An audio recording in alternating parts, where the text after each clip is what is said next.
So Newton's laws of motion में last class में हम लोगों ने फ्री बॉडी डायग्राम के बारे में स्टडी किया था।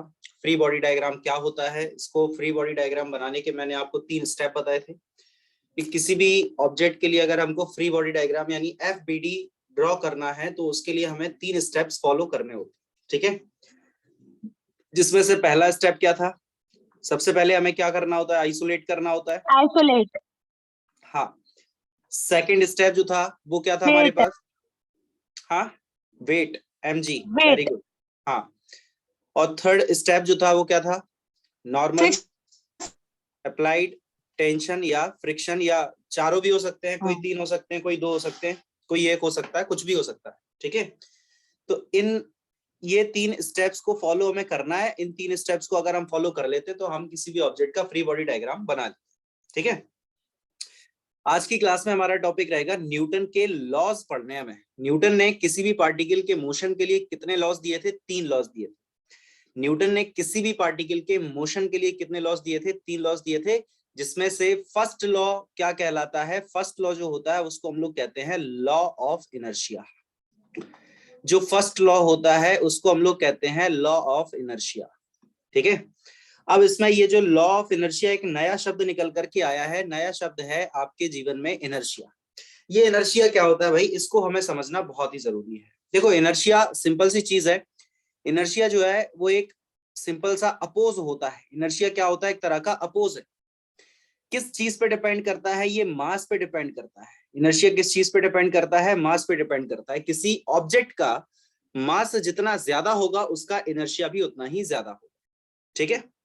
मैंने क्या बोला कि किसी भी ऑब्जेक्ट का मास जितना ज्यादा होगा उसका ऑपोजिशन, उसका इनर्शिया उतना ही ज्यादा होगा। जैसे मान के चलो कि एक आपके घर की छत है। मान लो आपको जीवन में मौका मिला कि 2 इंसान हैं, एक का मास 100 किलोग्राम है, एक का मास 60 किलोग्राम है। आपको जीवन में मौका मिला कि इन दोनों को आपको अपनी छत से धक्का देना है, ठीक है। ऐसे मौके मिलते नहीं किसी को, आपको मिला है मान लो। तो 100 किलोग्राम का एक इंसान है और एक 60 किलोग्राम का इंसान है। अब आप दोनों को सेम फोर्स अप्लाई करके धक्का दे रहे हो। तो अब आप ये बताओ कि आपका अपोज कौन ज्यादा करेगा, 100 वाला या 60 वाला? सर 100 वाला। ऑब्वियसली 100 वाला अपोजिशन ज्यादा करेगा क्योंकि उसका मास ज्यादा है। अब जब उसका मास ज्यादा है तो इसका मतलब है कि उसका इनर्शिया भी ज्यादा है क्योंकि उसने अपोज ज्यादा किया। तो इसीलिए मैं बोल रहा हूं कि जो इनर्शिया है वो मास पे डिपेंड करता है। इनर्शिया का मतलब इन शॉर्ट ये है कि कोई भी पार्टिकल का जो स्टेट होता है उसको, वो अपनी पार्टिकल अपनी स्टेट को चेंज नहीं करना चाह रहा है। पार्टिकल कोई भी हो वो अपनी स्टेट को चेंज नहीं करना चाहता। वो ये चाहता है कि हमारी जो भी स्टेट है भैया हमें उसी में रहने दो यार। हम रेस्ट में तो हमें रेस्ट में रहने दो, हम अगर मोशन कर रहे हैं तो हमें मोशन करने दो यूनिफॉर्म तरीके से। हमारे ऊपर कोई फोर्स वोर्स अप्लाई मत करो आप, जिससे कि हमें अपनी स्टेट को चेंज करना पड़ता है। क्योंकि अगर आप पार्टिकल में कोई भी अप्लाई करेंगे फोर्स को, मेरी बात गौर से सुनना, अगर आप पार्टिकल में कोई भी फोर्स को अप्लाई करेंगे तो या तो उस पार्टिकल का स्टेट चेंज हो जाएगा या फिर उस पार्टिकल का स्टेट चेंज होने की उसमें टेंडेंसी जनरेट हो जाएगी। टेंडेंसी जनरेट होने का मतलब समझते हो? जैसे मैंने आपको वो एग्जांपल बताया था कि एक कार है, उसको 5 लोग जब धक्का देते हैं तब वो कार में मोशन स्टार्ट होता है, और जब तक 3 लोग उसको धक्का देते रहे तब तक कार में कोई मोशन की टेंडेंसी भी नहीं आई। लेकिन जब चौथे आदमी ने इस पे कार पे धक्का दिया तो कार थोड़ी सी हिली डुली, तो अब हमें ये लग रहा है कि कार में मोशन करने की टेंडेंसी आ चुकी है। और जैसे ही 5वां आदमी आया धक्का देने तो कार चल दी। तो जब 4 आदमी इसको धक्का दे रहे थे कार को, तो मैं ये बोल सकता हूं ना कि इस कार में मोशन करने की टेंडेंसी आ चुकी है, ठीक है।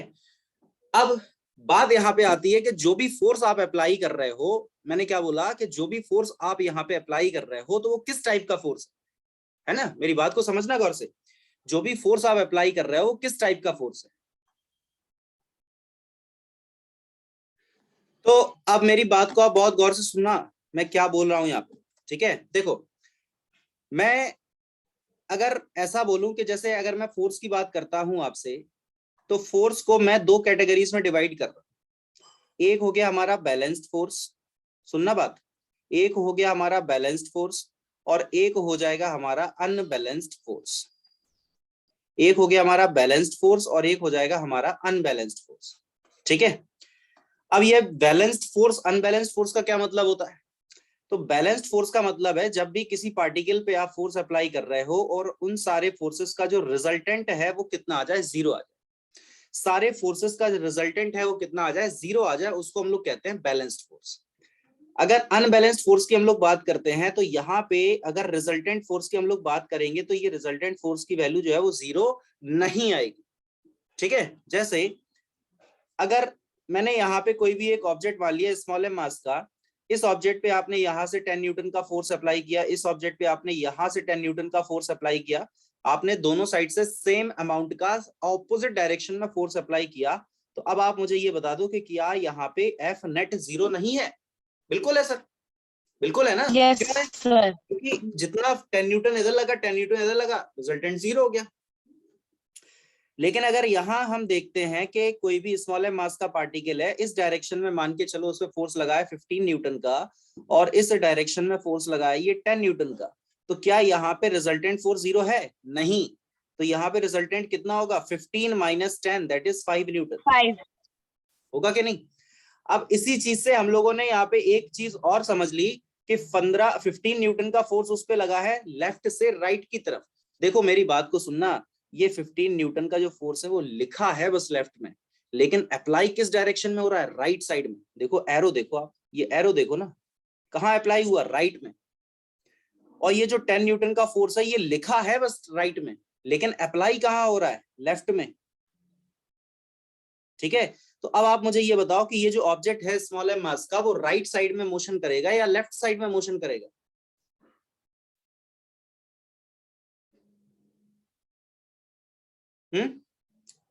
बताइए जल्दी से। साइड।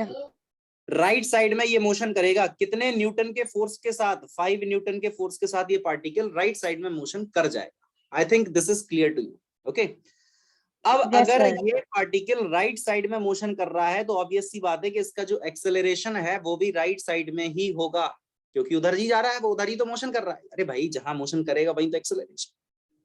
ठीक है, खैर इनिशियली अगर हम मान लेते हैं कि ये जो ब्लॉक है हमारे पास स्मॉल एम मास का, इनिशियली ये ब्लॉक रेस्ट में था, मान लेते हैं। एक फोर्स उस पे 15 न्यूटन का लगाया गया, एक फोर्स उस पे 10 न्यूटन का लगाया गया, इस ऑब्जेक्ट पे अनबैलेंस्ड फोर्स लगाया गया। क्या इस ऑब्जेक्ट पे जो रिजल्टेंट फोर्स निकल के आया, क्या वो रिजल्टेंट फोर्स की वैल्यू 0 है? नहीं सर, इस पे रिजल्टेंट फोर्स की वैल्यू 0 नहीं है। तो ऑब्वियस सी बात है कि जब इस ऑब्जेक्ट पे रिजल्टेंट फोर्स की वैल्यू 0 नहीं है, तो इसका मतलब है कि या तो ये ऑब्जेक्ट मोशन करेगा या फिर इस ऑब्जेक्ट में मोशन करने की टेंडेंसी जनरेट हो जाएगी।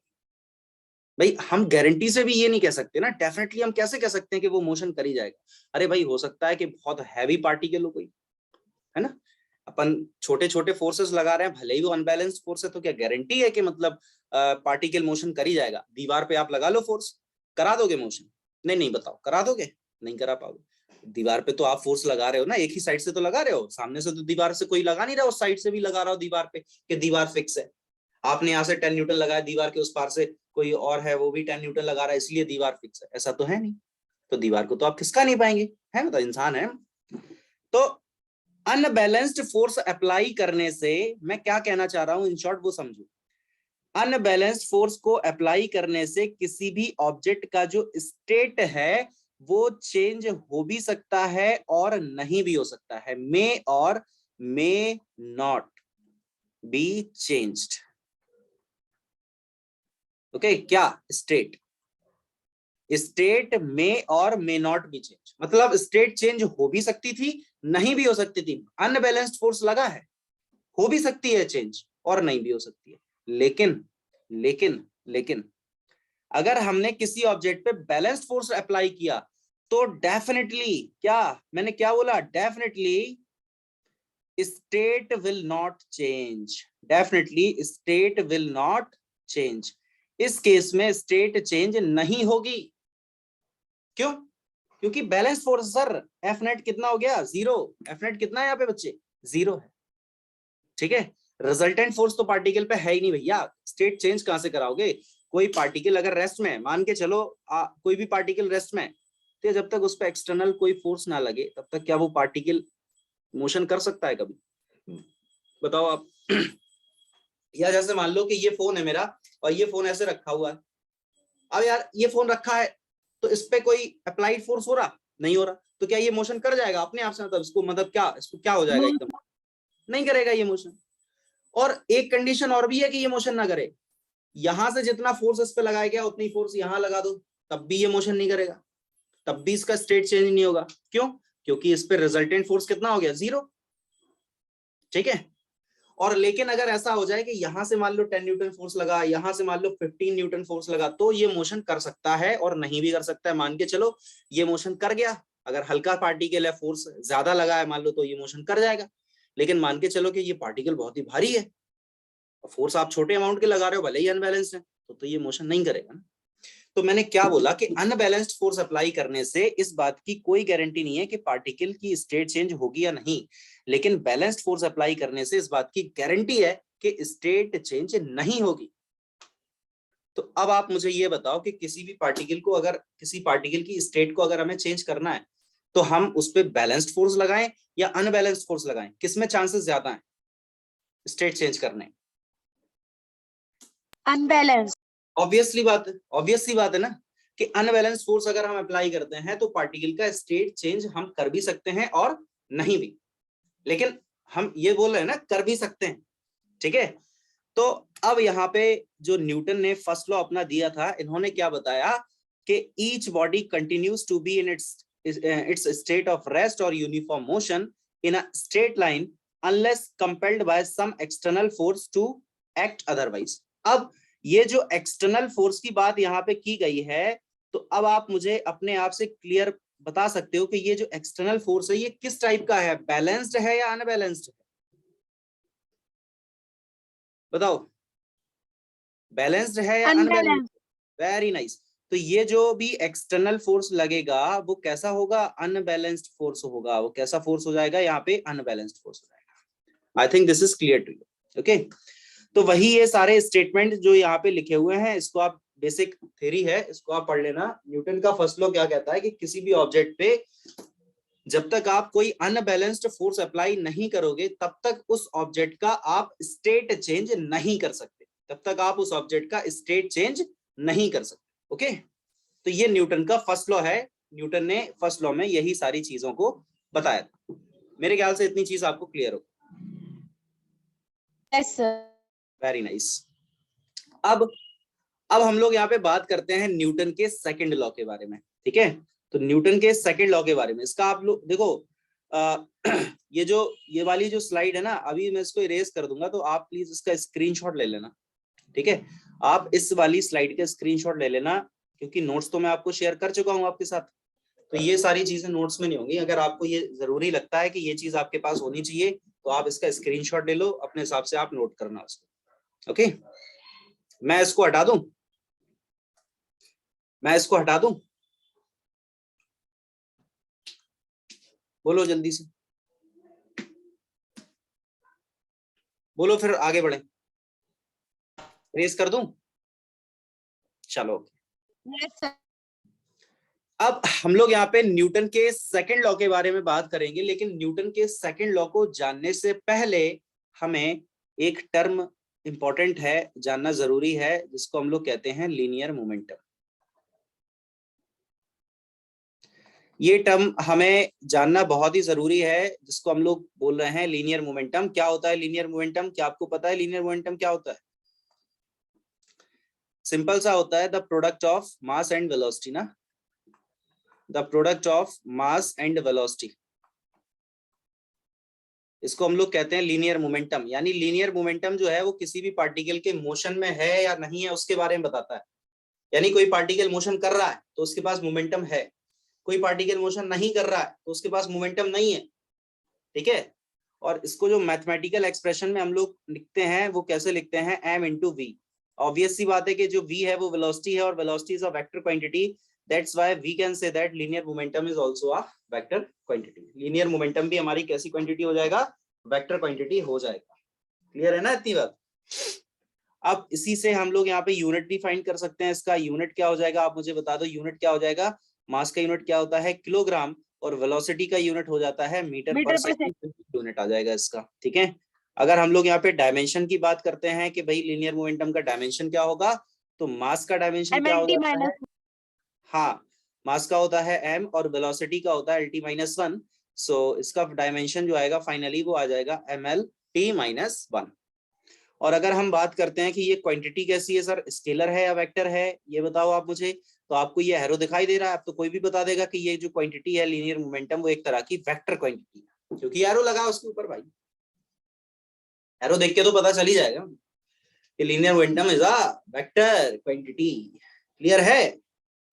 बोलो। Yes, sir. हाँ, तो अब अगर हम लोग यहाँ पे बात कर लेते हैं न्यूटन के सेकंड लॉ के बारे में, तो न्यूटन का सेकंड लॉ क्या कहता है वो समझ लो आप। न्यूटन्स सेकंड लॉ, ये सारी चीजें नोट्स में हैं आपके, परेशान मत होना, ठीक है। तो न्यूटन का सेकंड लॉ ये कहता है कि किसी भी ऑब्जेक्ट पे जो भी आप फोर्स अप्लाई कर रहे हो ना, तो वो force is directly proportional to होता है the rate of change of linear momentum. यही होता है न्यूटन का सेकंड लॉ। ये जो अफवाह उड़ती है ना, F equal to M A is the Newton second law, तो ये गलत बात है। F equal to M A जो है वो न्यूटन का सेकंड लॉ नहीं होता है। न्यूटन का सेकंड लॉ तो ये है, ये जो लिखा है मैंने रेड कलर से, F is directly proportional to the rate of change of linear momentum. ठीक है। अब जब इसी इक्वेशन को आप सॉल्व करते हो आगे, इसमें मोमेंटम की ये वैल्यू रखते हो ये m इंटू वी, तब जाके आपको ये एक्सप्रेशन मिल जाता है। तो न्यूटन के सेकंड लॉ से आया हुआ एक एक्सप्रेशन है ये F equal to M A. F equal to M A खुद न्यूटन का सेकंड लॉ नहीं है, ठीक है ना। I think this is clear to you ना। Okay, so F external is equal to, यहाँ पे प्रोपोर्शनलिटी साइन के फॉर्म में आप K लगा सकते हो, और डेल्टा P को आप क्या लिख सकते हो, मास इनटू वेलोसिटी, और यहाँ पे कितना हो जाएगा ये डेल्टा T। ठीक है। और SI यूनिट्स की अगर हम लोग बात करते हैं, तो SI यूनिट्स में हम लोग जो है K की वैल्यू कितनी मान लेते हैं, 1। SI यूनिट्स में K को हम लोग क्या बोल देते हैं कि वो 1 होता है। तो फाइनली जो F एक्सटर्नल हमारे सामने निकल करके आएगा वो कितना आएगा, देखो मास तो कांस्टेंट है, तो मास को यहाँ पे बाहर लिख दो आप, और ये यहाँ पे क्या हो जाएगा, delta V upon delta T. Delta V upon delta T को बच्चों हम लोग क्या बोल सकते हैं बताओ, एक्सेलरेशन। तो फाइनली जो F का, हाँ, जो F का फॉर्मूला निकल करके आया है वो कितना आया हमारे सामने, F equal to M A. तो ये न्यूटन का सेकंड लॉ नहीं है, ये न्यूटन के सेकंड लॉ से आया हुआ एक एक्सप्रेशन है। अगर कोई आपसे पूछे कि न्यूटन का सेकंड लॉ क्या होता है, तो न्यूटन का सेकंड लॉ ये होता है, न्यूटन का सेकंड लॉ ये होता है। यहाँ पे जो F इक्वल टू एम है वो न्यूटन का सेकंड लॉ नहीं है, याद रहेगा। Yes, sir. चलो, तो यहाँ पे ये फर्स्ट लॉ के कुछ एग्जांपल्स है, इसको आप देख सकते हैं। सेकंड लॉ के बारे में मैंने आपको बता दिया है, क्या कहता है कि the rate of change of momentum of a body is proportional to the applied force and it takes place in the direction in which the force act, obviously. ठीक है। तो 1803 ट्रांसलेट, ये सब फालतू चीजें, इनको छोड़ो, ये सब आप पढ़ लेना अपने आराम से, कोई दिक्कत नहीं है, थ्योरेटिकल चीजें हैं, मैंने आपको बता ही दिया है। तो ये होता है F is equal to DP upon D. ये जो डीपी अपॉन डी है ना, इसको हम लोग कहते हैं डिफरेंशियल फॉर्म। अब आपको अगर याद होगा, मैंने डिफरेंशिएशन और इंटीग्रेशन आपको पढ़ाया था, motion in under motion in straight line में, है ना। तो ये डिफरेंशियल फॉर्म होता है F is equal to DP upon D. ठीक है। और यहीं से अपन लिख सकते हैं F equal to M A, और P को लिख दिया है इन्होंने मास इनटू वेलोसिटी, ये मैं आपको बता चुका हूँ। ठीक है। P क्या है यहाँ पे, लीनियर मोमेंटम। क्लियर हो गई इतनी बात, कोई दिक्कत है बताओ। Yes. हाँ, No, sir. गुड। अब अगर हम बात कर लेते हैं कि in case of two particle having linear momentum P1 and P2, हमारे पास मान के चलते हैं कि दो पार्टिकल हैं, पहले का मोमेंटम P1 है, दूसरे का मोमेंटम P2 है। ठीक है। Moving towards each other under mutual forces from Newton second law, हम क्या लिख सकते हैं, अब मेरी बात को सुनना। एक पार्टिकल इधर की तरफ आ रहा है, दूसरा पार्टिकल इधर आ रहा है, यानी दोनों के दोनों पार्टिकल एक दूसरे की तरफ आ रहे हैं, P1 और P2 लीनियर मोमेंटम है जिनके। तो हमें इतना तो पता है ना कि यार d ओवर डी टी, यहाँ पे हमें टोटल मोमेंटम लिखना है, यानी हम लिख सकते हैं इसको dp over dt is equal to f होता है। dp upon dt equal to f लिखते हैं। अरे अभी तो बताया था, Yes, अभी तो sir. बताया था। हाँ, delta p upon delta t वही है। ठीक है। तो अब अगर यहाँ पे हमें पता है ना कि यार f एक्सटर्नल तो 0 है, यहाँ पे हमारे सामने जो f एक्सटर्नल है वो कितना है, 0 है। तो f एक्सटर्नल 0 है, तो ये तो 0 हो गया टर्म, यानी हम लिख सकते हैं कि dp over dt equal to कितना आएगा, 0। और मोमेंटम हमारे सामने जो है वो कितना आ जाएगा, p1 vector plus p2 vector, p1 vector plus p2 vector equal to 0। तो इसको आप अलग अलग डिफरेंशिएट कर सकते हो ना, इन दोनों को, इन दोनों फंक्शन को आप अलग अलग डिफरेंशिएट कर सकते हो। तो इन दोनों को जब आप अलग अलग से डिफरेंशिएट करेंगे तो क्या हो जाएगा, dp1 over D T plus का dp2 over dt is equal to 0। ये हमारा क्या आ जाएगा, यहाँ पे एक्सप्रेशन आ जाएगा। ठीक है, तो इस dp1 ओवर dt को हम क्या लिख सकते हैं, f1। जैसे dp अपॉन dt को अपन ने f लिखा, वैसे ही इस dp1 अपॉन dt को हम लोग क्या लिख सकते हैं, इसको हम लोग लिख सकते हैं f1 वेक्टर, और प्लस इस dp अपॉन dt को हम क्या लिख सकते हैं, f2, और इक्वल टू में कितना है, 0। अब इसमें से f2 को आप यहाँ पे शिफ्ट कराएंगे तो f1 की वैल्यू जो है वो माइनस ऑफ f2 के इक्वल आएगी कि नहीं, ये f1 की जो वैल्यू है वो माइनस ऑफ f2 के इक्वल आएगी कि नहीं, ठीक है ना। और जब ये f1 की वैल्यू माइनस ऑफ f2 के इक्वल आ गई तो इसी को हम लोग क्या देते हैं, न्यूटन का थर्ड लॉ। इसी को हम लोग क्या कह देते हैं, न्यूटन का third law. Every action has its equal and opposite reaction, होता है ना न्यूटन का third law. Every action has its equal and opposite reaction, ठीक है। हालांकि न्यूटन का थर्ड लॉ पहले हम लोग पढ़ लेते हैं, फिर हमें न्यूटन के सेकंड लॉ के कुछ एप्लीकेशंस अभी पढ़ने हैं काफी सारे, तो उसको समझेंगे। तो न्यूटन का थर्ड लॉ हम पहले यहाँ पे देख लेते हैं। ये है देखो न्यूटन का थर्ड लॉ, ठीक है ना। तो न्यूटन का जो थर्ड लॉ है वो क्या कहता है कि if you are considering the system of two bodies as a whole, F A B का मतलब क्या है, force on A due to B. कहने का मतलब यार ये है कि जैसे मान के चलो कि अगर आपके पास कोई ऑब्जेक्ट ए है, ठीक है, इस ऑब्जेक्ट और एक ऑब्जेक्ट मान के चलो कि आप बी है, ठीक है ना। तो ए ने बी पे कोई फोर्स लगाया होगा, ए ने बी पे कोई फोर्स लगाया होगा, तो force on B by A equal to होता है minus of force on A by B, यानी ये दोनों एक दूसरे पे कोई ना कोई फोर्स अप्लाई कर रहे हैं। तो इन दोनों फोर्सेस का जो मैग्नीट्यूड है वो तो सेम है, मतलब कहने का F A B is equal to F B A है, लेकिन दोनों के फोर्सेस की जो डायरेक्शन है वो आपस में एक दूसरे के ऑपोजिट है। यानी अगर ए ने बी पर फोर्स राइट साइड में लगाया, अगर ए ने बी पर फोर्स राइट में लगाया तो बी ने ए पर फोर्स लेफ्ट में ही लगाया होगा। और बात आती है कि कितना लगाया होगा, तो सेम अमाउंट का फोर्स लगाएंगे। ये होता है न्यूटन का third law. I think this is clear to you. बोलो कोई दिक्कत है, नो कोई सर। डाउट है? मेरे ख्याल से इतनी बात आपको क्लियर हो गई होगी, ठीक है यस ना। सर। तो यही सारी चीजें यहाँ पे लिखी हैं, तो आप इसको आराम से पढ़ते रहना, कोई दिक्कत नहीं है। थ्योरेटिकल पोर्शन है, मैंने आपको अच्छे तरीके से कोशिश करी है एक्सप्लेन करने की, समझ में आ गया, ठीक है। चलो अब हम लोग न्यूटन के थर्ड लॉ, सॉरी न्यूटन के सेकंड लॉ को थोड़ा सा डील करते हैं आगे। अच्छा एक चीज मैं आपको इसमें और बता दूं, न्यूटन के थर्ड लॉ से रिलेटेड मैं आपको इसमें एक चीज और यहाँ पे बताना चाह रहा हूँ कि न्यूटन का जो थर्ड लॉ होता है इसको हम लोग एक्शन रिएक्शन लॉ कहते हैं। एक्शन रिएक्शन, मेरी बात को सुनना। लास्ट क्लास में हमारे पास कुछ क्वेश्चंस थे जिसमें एक्शन रिएक्शन पेयर के बारे में बात पूछी गई थी। तो मैंने आपसे बोला था कि जब नेक्स्ट क्लास में हम लोग न्यूटन के लॉस पढ़ेंगे तब मैं आपको बताऊंगा एक्शन और रिएक्शन क्या होता है, एक ही ऑब्जेक्ट पे लगता है, अलग अलग ऑब्जेक्ट पे लगता है, क्या होता है, कैसे होता है, सब मैं बताऊंगा। तो अब उसको जान लेते हैं। देखो सबसे पहले यहाँ पे हमें ये पता होना चाहिए कि भैया एक्शन होता क्या है, व्हाट इज एक्शन। और फिर उसके बाद हमको ये पता होना चाहिए कि रिएक्शन क्या होता है, व्हाट इज रिएक्शन।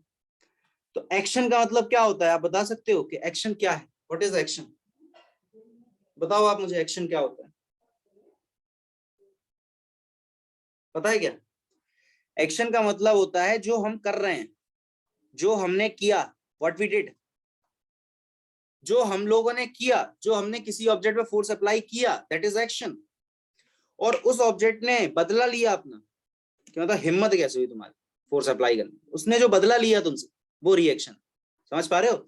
यानी रिएक्शन का मतलब क्या है, व्हाट वी गॉट, जो हमें मिला बदले में, जो हमको मिला बदले में। समझ पा रहे हो। तो उसको हम लोग रिएक्शन कहते हैं। जैसे वो होता है ना टिट फॉर टेट, यही तो होता है एक, ऐसे कुछ होता है टिट फॉर टेट करके होता है इंग्लिश में। Yes, जैसे को तैसा, जैसे को तैसा, तो वही है।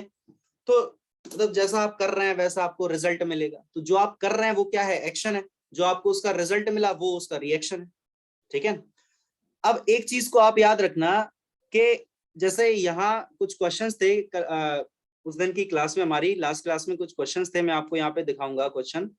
आप एक मिनट का मुझे टाइम दो, कौन सा क्वेश्चन था मैं आपको यहाँ पे दिखाता हूँ। कहाँ गया क्वेश्चन, क्वेश्चन कहाँ गया, क्वेश्चन क्वेश्चन एक सेकंड का टाइम देना, मैं देख लेता हूँ क्वेश्चन कहाँ है हमारा वो वाला। कहाँ चला गया जीवन में संकट आ गया है। हाँ ये है क्वेश्चन। इस क्वेश्चन की अगर हम लोग यहाँ पे बात कर लेते हैं तो इसमें देखो पूछा गया था सेकंड पार्ट, फर्स्ट वाला तो एफबीडी बनाना था, वो तो हम लोगों ने बना ही लिया था, ये सिंपल सा एफबीडी बन गया था। सेकंड वाले में पूछा गया था कि are forces acting on the block action reaction pair. ये देखो ब्लॉक पे एक फोर्स लगा नॉर्मल और एक फोर्स लगा एमजी। तो क्वेश्चन ये पूछ रहा है सेकंड वाले पार्ट में कि क्या नॉर्मल और एमजी जो है वो आपस में कैसे हैं, मतलब एक्शन रिएक्शन पेयर हैं क्या। अब आप मुझे इस बात का आंसर दे दो, बताओ। देखो इसमें क्या लिखा है मैंने कि N and MG are not action reaction pair. क्यों? क्योंकि ये सेम ऑब्जेक्ट पे काम कर रहे हैं। एक्शन रिएक्शन पेयर कभी भी सेम ऑब्जेक्ट पे काम नहीं करता है। जैसे अगर आपने दीवार पे फोर्स लगाया, मेरी बात सुनना, अगर आपने दीवार पे फोर्स लगाया तो दीवार पे जो आप फोर्स लगा रहे हो वो क्या है, एक्शन। आपने किस पे फोर्स लगाया था, दीवार पे, तो दीवार पे लगा ना फोर्स, तो वो क्या है, एक्शन। अब उसके बदले में दीवार ने अपना बदला लिया आपसे, दीवार ने आपके ऊपर एक फोर्स लगा दिया, ठीक, तो ये क्या है, रिएक्शन। अब आप मुझे ये बताओ कि यहाँ पे जो एक्शन लगा था वो किस पे लगा था, वॉल पे। एक्शन किस पे लगा था, वॉल पे। और उस वॉल ने जो अपना बदला लिया, यानी जो रिएक्शन है वो किस पे लगा, आपके ऊपर। वो किस पे लगा, आपके ऊपर। तो क्या ये दोनों सेम ऑब्जेक्ट पे काम कर रहे हैं क्या, बताइए। क्या ये दोनों सेम ऑब्जेक्ट पे काम कर रहे हैं, नहीं सर, ये एक्शन और रिएक्शन पेयर सेम ऑब्जेक्ट पे काम नहीं कर रहे हैं। समझ पा रहे हो ना। तो यहाँ पे ये जो मैंने एफबीडी आपको बना के बताया था स्मॉल एम मास का, कि एक नॉर्मल फोर्स लगा, एक नीचे एमजी लगा, तो ये नॉर्मल और एमजी लगा तो इसी ब्लॉक पर है ना, तो नॉर्मल भी इसी ब्लॉक पे लग रहा है, एमजी भी उसी ब्लॉक पे लग रहा है, तो ये एक्शन रिएक्शन कैसे हो सकता है, नहीं होगा। क्यों? क्योंकि नॉर्मल और एमजी दोनों के दोनों ब्लॉक पर ही लग गए। एक ही ऑब्जेक्ट पे एक्शन रिएक्शन पेयर नहीं होता है। अब मेरी बात आपको समझ में आ गई होगी, आई थिंक, ऐसा मैं मान के चलता हूं। Yes, sir. हाँ, तो अब वही यहाँ पे लिखा भी है कि since pair act on different bodies and they are of same nature, मतलब ये अलग अलग ऑब्जेक्ट पे काम करते हैं। अब थर्ड वाले पार्ट में इसने हमसे क्या पूछा था कि इफ आंसर इज नो, कि मतलब अगर ये एक्शन रिएक्शन पेयर नहीं है तो ड्रॉ एक्शन रिएक्शन पेयर। तो फिर ड्रॉ करके बताओ एक्शन रिएक्शन पेयर। अब मेरी बात को सुनना, कैसे ड्रॉ, देखो ये ब्लॉक था स्मॉल एम मास का, इस ब्लॉक को जमीन अपने तरफ खींच रही है एमजी फोर्स से, और जमीन ने इसके ऊपर एक नॉर्मल लगा दिया ऊपर की तरफ, हो गया। तो अगर आप यहाँ पे ग्राउंड को बना दो, यानी जमीन को बना दो इस तरह से, तो जमीन इसके ऊपर एमजी लगाएगा, हाँ या ना, बोलो। Yes, sir. अपोजिट। तो ये है एक्शन रिएक्शन पेयर। इस नॉर्मल का भी ऑपोजिट लगेगा, ये देखो आप, लगा यहाँ पे ब्लॉक पे जो नॉर्मल फोर्स है वो कहाँ की तरफ है, ऊपर। ब्लॉक पे जो फोर्स लगा नॉर्मल वो कहाँ है, ऊपर। तो ग्राउंड पे जो नॉर्मल लगा वो कहाँ है, नीचे। नीचे। एक्शन रिएक्शन पेयर, न्यूटन का थर्ड लॉ की बात हो रही है, और न्यूटन का थर्ड लॉ साफ साफ ये कहता है कि कोई भी जो, मतलब ये जो म्यूचुअल फोर्स होते हैं ना आपस में, दो ऑब्जेक्ट के बीच में लग रहे होंगे, उनकी डायरेक्शन ऑपोजिट होती है, ठीक, इतनी बात क्लियर है। तो ब्लॉक पे अगर नॉर्मल ऊपर लगाया तो ग्राउंड पे उसने नॉर्मल नीचे लगाया होगा डेफिनेटली। ग्राउंड ऑब्जेक्ट पे वेट नीचे लगा रही है, तो फिर ग्राउंड ने, सॉरी मैं क्या बोल गया, पता नहीं क्या बोल गया, सुनो दोबारा से, कि ये जो वेट ऑब्जेक्ट का लगा वो नीचे की तरफ लगा है, ये जो वेट ऑब्जेक्ट का लगा वो नीचे की तरफ लगा है, तो ग्राउंड इस पे जो फोर्स लगाएगा वो कहाँ लगाएगा, ऊपर। तो मेरे ख्याल से ये अब आपको समझ में आ गया क्या लिखा है, pair of MG of block act on earth in opposite direction, ठीक, कि मतलब एक ये एमजी और एक ये MG. And pair of N, N का मतलब एक ये नॉर्मल जो ब्लॉक पे लगा था, ग्राउंड ने लगाया था, और एक ये नॉर्मल जो ग्राउंड अपनी तरफ, मतलब इसमें शो हो रहा है कि ग्राउंड पे लग रहा है, ठीक है। तो ये दोनों के दोनों क्या है, एक्शन रिएक्शन पेयर है। I think this is clear to you. Yes.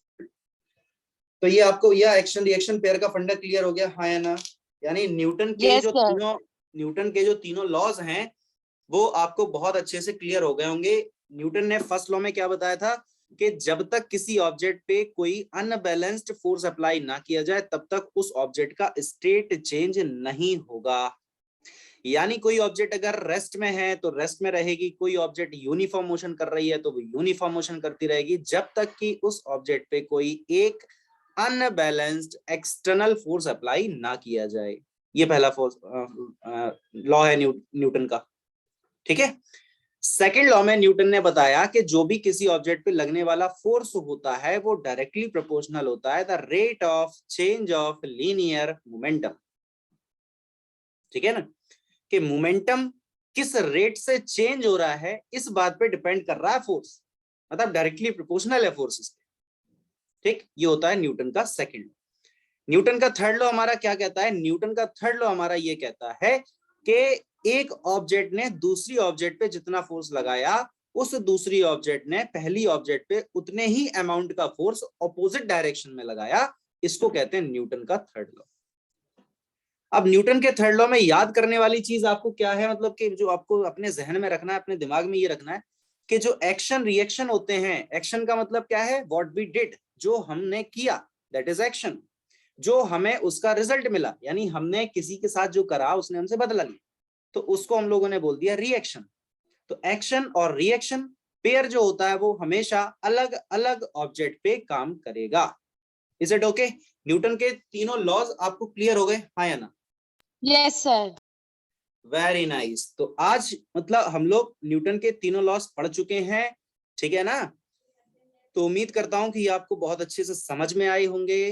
तो आज हम लोग न्यूटन के तीनों लॉज ही पढ़ेंगे। इसके बाद न्यूटन के सेकंड लॉ के कुछ एप्लीकेशंस हैं, बहुत ही इंपॉर्टेंट है, उसको हम लोग देखेंगे अब नेक्स्ट वीडियो में, ठीक है। आज की वीडियो में इतना ही। Thank you very much.